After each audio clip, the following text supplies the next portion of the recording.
When you're doing Pilates exercises, because we are contracting our abdominal muscles, we create pressure within our abdomen. And we know that that can put pressure down on our pelvic floor.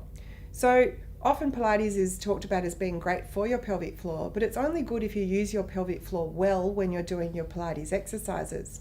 We have this child's toy, which is just a rubber chicken, but it gives a really good example of what happens to your pelvic floor if you create too much pressure within your abdomen without contracting your pelvic floor muscles. So if, for instance, you were to do a sit-up, then what would happen is you contract your abdominal muscles, you're doing your sit-up, but if your pelvic floor isn't contracting, you're putting a lot of pressure on all of these structures down the bottom here. So when you do a sit-up with a good pelvic floor contraction, you should be able to control that downward bulging with those pelvic floor muscles. So it requires you to engage your pelvic floor, which is to contract and lift up against that pressure.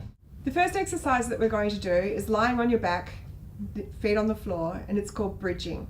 And what we're going to do is push through your heels and you're going to lift your bottom up into the air. But before you do that, what I want you to do is just very gently draw in your lower tummy, just very gently, and very gently draw in your pelvic floor. And now push through your heels and lift your tail up into the air, just up about as high as the bottom of your shoulder blades. That's lovely. And then slowly lower down, just one vertebrae at a time, nice and controlled. And release your tummy and pelvic floor. And again, gently draw them in to start with, push through your heels, coming up nice and slowly just to the bottom of your shoulder blades. And then as you're lowering down, nice and controlled, one vertebrae at a time. And often what you'll find is when you first start this exercise, you get a little bit of a shimmy happening as you're coming up. You can feel yourself wobbling a little bit left and right. That's really common. As you practice and you get better at doing this, you'll find that you can lose the wobble. Now the second exercise that we're going to do is called bent knee fallouts. Once again, you're lying on your back, feet together this time and knees together. So just bringing your feet close together so that they're touching gently and the knees are together, and take your hands and just rest them gently onto the pelvic bones on either side. Now I want you to imagine that you've got a bowl of water sitting here between your hands, and you want to keep that bowl of water nice and still and zen-like as you move.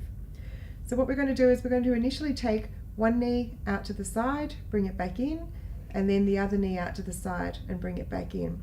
Before you start to move, I want you to gently engage your pelvic floor, so gently squeeze and lift and tummy gently in, and take your knee out to the side slowly. As soon as you feel yourself start to wobble in the middle here, you stop and come back in.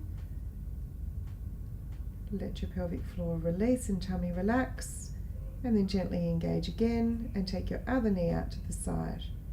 Make sure you're breathing comfortably as you're moving and coming back in. Make sure you go very slowly, because often if you go too quickly, what will happen is that you'll miss when you lose that control of your pelvis and you'll start to move